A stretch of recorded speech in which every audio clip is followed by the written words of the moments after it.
Salome. Go ahead, Ken, please. All right. Well, I was gonna say I wanted to thank everyone in the health resource group for contributing to this presentation, as well as to the Carolina FIGU interest group for hosting this on the server, and also thank you to the Arizona FIGU interest group for hosting this talk. I guess I should say I'm not a doctor, and anything in this presentation everyone should do their own research on. But I guess we're going to talk about these three fat soluble vitamins that interconnect with a focus specifically on vitamin K2 because it's fairly unknown. It was mentioned by Patah in Contact Report 670 and further explained by Bernadetta Brand in Contact Report 625. So we want to go over the major roles of what vitamin K2 plays in the body. So it's important for, I guess, people that end up with diseases of arteriosclerosis, osteoporosis being the main ones. And we decided to focus on those two as well as Alzheimer's disease and diabetes. And as we go through these diseases, I can explain the importance of vitamin K2 moving calcium around the body with the help of osteocalcin and matrix GLA protein. Both osteocalcin and matrix GLA protein are proteins that vitamin K can carboxylate through a process known as gamma carboxylation, where a carbon dioxide group is added to these proteins so that it can grab calcium molecules. Once osteocalcin and matrix GLA protein are so-called activated by K2 and it grabs a calcium molecule, it can transport it. But what happens when there isn't enough K2? Well, one of them is arteriosclerosis, which is the narrowing of the arteries with calcium plaque. Science has figured out that vitamin D does help with this condition, but in higher doses it can cause arteriosclerosis. But why? Matrix GLA protein is activated or carboxylated by K2, and it's responsible for transporting calcium out of areas where it does not belong. But where does matrix GLA protein take this calcium? It takes it to the bones. You can go to the next one. There you go. So a deficiency of vitamin K2 can lead to osteoporosis. I need to explain a little bit about how bones work though. So we have these cells called osteoblasts, which are cells that build bone, and we have these cells called osteoclasts, which break bone down. Osteoblasts build bone with the osteocalcin, and osteocalcin has the calcium handed to it by the matrix GLA protein, which brought that calcium from the blood supply, or in the case of arteriosclerosis, by the calcium that was on the walls of the arteries. Vitamin D helps with calcium absorption from digestion, and vitamin A with vitamin D help to increase the production of osteocalcin in the bone. It's important to note that we do not get enough vitamin A through the conversion of carotenoids, but we need vitamin A in the retinol form from animal products. So after vitamin A and vitamin D increase the production of osteocalcin in the bones, the osteocalcin does not do anything for bone building unless it gets carboxylated or activated by vitamin K2. The osteoblasts can then use that osteocalcin to start making bone. Vitamin K2 can also inhibit osteoclasts, which are the ones that break the bone down, and they won't have to do it as much or not unnecessarily. In essence, vitamin K2 helps move calcium out of the plaque and into the bones, helping reverse both arteriosclerosis and osteoporosis simultaneously. But where else might K2 be removing plaque? Well, there's an Alzheimer's disease connection to this, where vitamin K2 deficiency contributes. Alzheimer's disease is a degenerative brain disease where there's memory loss and loss of motor function.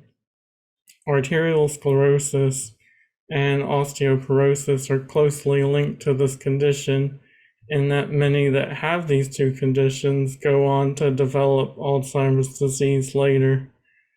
Plaques and tangles called beta amyloid form in the brain of the Alzheimer's disease patient, which have calcium deposits in them. Unfortunately, vitamin K2 does not reverse this condition, but it does hinder the development of these plaques in the first place. Vitamin K2 acts as an antioxidant in the brain. It specifically protects glutathione depletion in the brain cells, which many of y'all probably have read about glutathione in the contact notes. Free radical damage and oxidative stress are significant in the development of brain lesions and Alzheimer's disease. Another factor in this disease is insulin resistance. Now, insulin is not required for brain cells to absorb glucose. They do not need insulin to open any receptors to get inside. So glucose or sugar is so important for brain cells that the body does not want something potentially blocking energy from getting into the brain cells. However, insulin is required for memory formation. Alzheimer's disease has gotten a new reputation for being called type 3 diabetes. But how is K2 involved with insulin, you may wonder? And that's where this diabetes connection is involved. So the pancreas is responsible for producing insulin. And in this graphic, you can see little green dots. Those are the insulin, and the sugar molecules are the purple dots. Insulin helps shuttle those sugar molecules or glucose into cells, but the longer the sugar stays in the bloodstream without insulin grabbing it to shuttle it into a cell, the higher the blood sugar rises, which causes damage. Vitamin K2 activates or carboxylates this osteocalcin, which also acts as a hormone when it leaves the bone. It then promotes insulin secretion in the pancreas beta cells, which helps reduce blood sugar faster and can help with that memory formation in the brain. Osteocalcin also triggers adiponectin release in fat cells, which also helps to increase the sensitivity to insulin. And osteocalcin in the brain also helps with the memory and spatial learning along with the insulin. So you can go to the next slide. So balance from these diseases, the interconnection between these three vitamins becomes clearer. Fat-soluble vitamins are cofactors of protein, and water-soluble vitamins are helper molecules. Vitamin A and vitamin D stimulate osteocalcin production and regulate genes. Vitamin A, D, and K all activate proteins. In this image here, you can think of vitamin D as the popular guy that's looking at the camera. Everyone kind of knows about him and knows what he's doing. Vitamin A is the obscure one with his head between the legs of D, and everyone's kind of skeptical of him and are afraid to take too high of dosages. And vitamin K2 is the one on top, totally reliant on vitamin A and vitamin D. But vitamin A and D could survive without vitamin K2, but the act wouldn't be the same. Note that vitamin A and vitamin D and K2 are mainly obtained from animal products. Vitamin K2 is made in animals as well as in our gut bacteria. It's also made in fermented foods to a small extent, but in much greater quantities in fermented animal products such as cheeses, specifically maybe Gouda cheese, brie, feta, but it's also found in higher amounts in organ meats, especially liver, where retinol is also higher, but a lot of people do not eat organ meats these days, and so a lot of people are lacking very much in this. Of course, vitamin D can be produced if we get out in the sun. What causes some of these disease conditions to happen in the first place? So pH imbalances are what cause it, with protein access being a very frequent cause. We need to keep our protein intake in check, and we need to measure it if necessary, because high protein diets cause the blood to acidify. This first point here shows how much we need, from 500 to 1,000 milligrams per kilogram of body weight. But if you're like doing a lot of exercise or you have a physical demanding job, you can push it up to a maximum of 1,750 milligrams per kilogram of body weight. So I guess this is causing the blood to acidify. And the body keeps the blood pH very stable by constantly adjusting the pH by acting the parathyroid hormone. The parathyroid hormone secretes interleukin-6 cytokines, which also cause a lot of inflammation.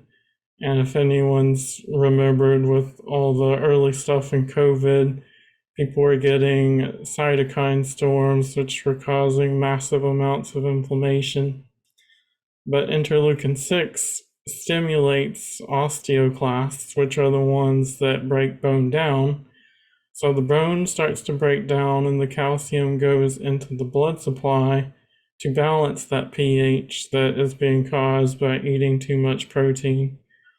You can counteract this problem by supplementing calcium in the form of tablets, but you do not want to try to balance that pH problem with dairy products, because the dairy products are high in protein, which just causes more acidification. So I guess it's important to keep vitamin A and D and K2 in balance.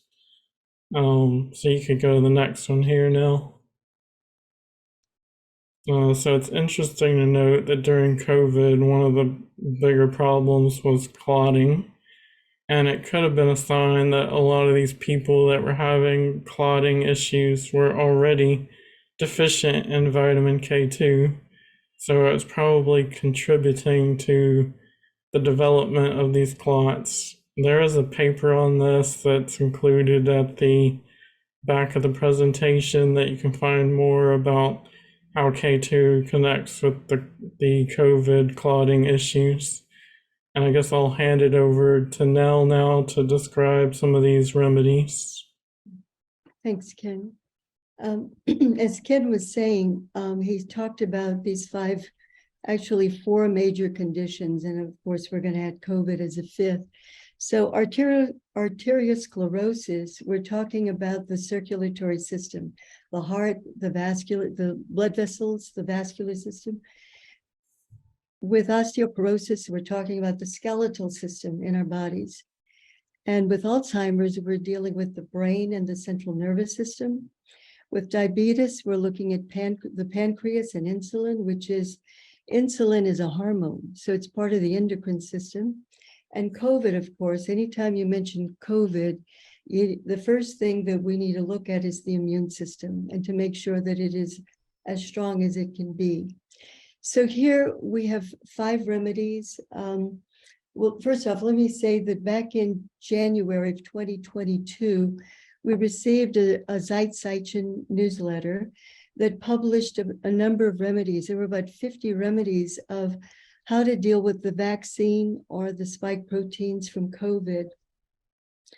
And of these, I mean, there are 5 of them listed here that's on this extensive list, you know, because these 5 remedies here can deal with everything Ken just talked about, as well as COVID.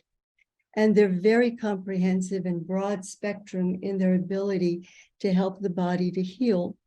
The first 2 right here to the right, the 2 pictures, everybody here knows what that is, okay? The upper picture is green tea, and the lower one is curcumin. So you know that these are really, really beneficial, and probably you have both of them in your cabinet right now. But what I wanted to bring to your attention was back in 1989, Billy had a contact with Quetzal, and he came to Quetzal with a question. He had a friend, Billy had a friend, a professor doctor, who was exposed to a lot of radiation and was wondering, is there a plant substance that can help with radiation? And so here is an excerpt from Contact Report 231 from back in 1989.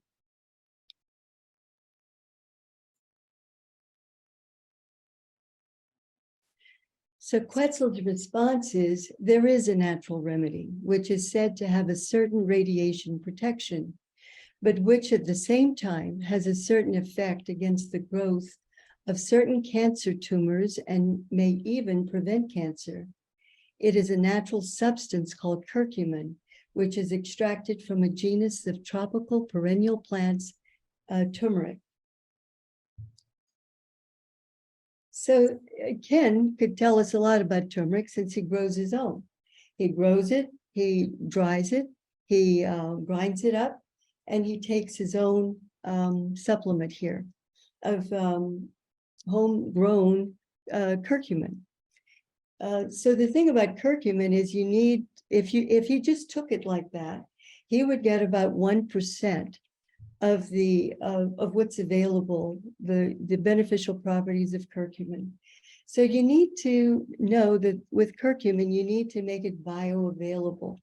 For instance, if you took it with black pepper, there's a compound in black pepper called pepperin that when you combine pepperin with curcumin, it increases its bioavailability by 2,000%. And there are all kinds of supplements being produced with that are just increasing the bioavailability. So later on in this very same contact report, this is pretty much close to the beginning where they have this exchange. So closer, same contact, but further down, we have another exchange here. So Billy goes, curcumin, okay, is a substance that's good with the growth of cancer tumors. Are there any other plants? And Quetzal responds that yes, one active ingredient is EGCG, polyphenol EGCG, which is available and can be supplied to the body through green tea. Ah, very simple green tea. And Quetzal says 8 to 10 ounces. 8 ounces is a cup, a US legal cup size. 10 ounces is a cup and a quarter. So that's all that you need, because as with curcumin, this is a remedy that doesn't heal the existing cancer tumors comprehensively. It only has a positive effect with the development and the growth of tumors. It slows that up and even stops the development and growth of cancer. So in particular, certain cancer cells excessively produce laminin receptors on the surface to which the polyphenol EGCG binds and stops the act of the cancer cell. So this triggers growth inhibiting reactions, and you can see why, and it stops the metastatic cancer. It keeps it from growing or spreading throughout the body. A simple cup of green tea. There was only one contact report. If you search in FOM for curcumin or green tea, there's only one contact report. It's this one, and it mentions this information there. The rest of this information can be gotten from the Ratgeber or the Zeitchen newsletters. There's a lot there on these two things. One of them says that green tea is comprised of about 700 compounds. So there's a lot going on here. We may take green tea for granted, but it's good to, I try to have a cup of it every day. And you can have a cup or a mug, of green tea a day, and that will protect you, especially when you look at the load of chemicals and just the oxidative stress that our bodies are going to. These are really good remedies to turn to. The next one is black cumin, or Nigella sativa. And we use cumin to cook, but it's perhaps better known for like 2,000 years it's been around in other countries of the world, particularly Africa, places like that. It's so beneficial in these other parts of the world that some consider it to be a panacea or a universal healer, because it covers all these body systems that we've talked about. And it's on that list of the spike protein inhibitors from Zeitzeichin 172. So as you can see from the list here, this is a very small list of what this remedy does. For example, it benefits the immune system, enhances the brain function, protects the body from various chronic diseases, including type 2 diabetes and heart disease, and essentially everything Ken just talked about. This one is star anise. It is my personal favorite. Ken, can I ask you to tell a story of your experience with star anise? Sure. So I guess this was back in 2020. I got sick in February with what I think may have been COVID. I was sick for approximately 3 months, had a hacking cough for that long, and I guess it was around maybe end of May or beginning of June. I, was researching all sorts of things, looking for anything to help me out, because really didn't know much about COVID. And also there weren't any tests available, like you couldn't get tested at that time.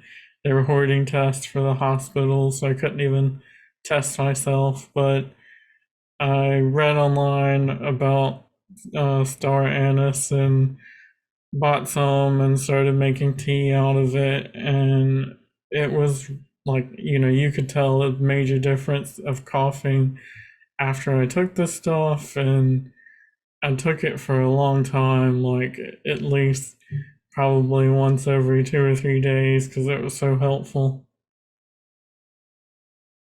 And this story that he shares with us is one that I've heard from innumerable friends, family, clients of mine who got COVID or got the jab and got really, really sick from it. And when they start taking this, it helps them quite a lot. It's like they're better from whatever they've been doing, but still, like Ken just said, dragging and not well and lingering coughs, this sort of thing.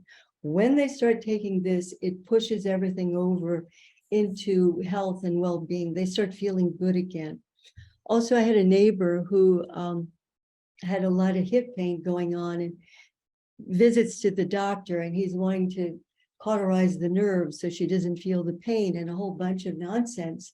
And so I said, why don't you try this tea? So she did, and it took all the pain away. So plus it's delicious. This tastes like licorice, just without any sweetener or anything. You just boil it up in the water and pour yourself a cup. And it's just a very delicious tea. I enjoyed this one very much. Okay, our last remedy here is nattokinase, which is an enzyme, or it's called natto, and it's a traditional Japanese food made from soybeans, fermented with Bacillus subtilis. It has a lot of vascular protective properties, and it has a high degree of vitamin K2. I know Ken mentioned that most of K2 is from animal sources. This one is from this plant source, nattokinase. So there's a history of this being used to prevent blood clots. And it just goes to work. This is an enzyme that goes to work dissolving blood clots. which is a really useful thing with COVID around.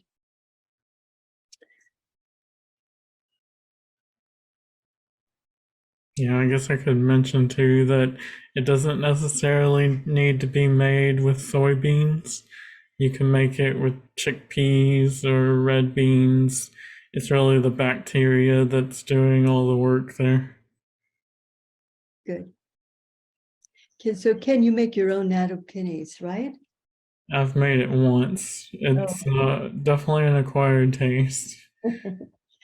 For me, I wasn't as brave as Ken. I purchased it online. It was a freeze-dried nattokinase. They took the soybeans, freeze-dried them. And so it's like a powder that I just sprinkle in soup and things like that. So yeah, that's another way. You can buy it in pill form, I mean capsule form, things like that. It's good. Here's our bibliography. These are non-FIGU sources, but these are also listed on a handout that I will share with you. Let me end our slideshow here.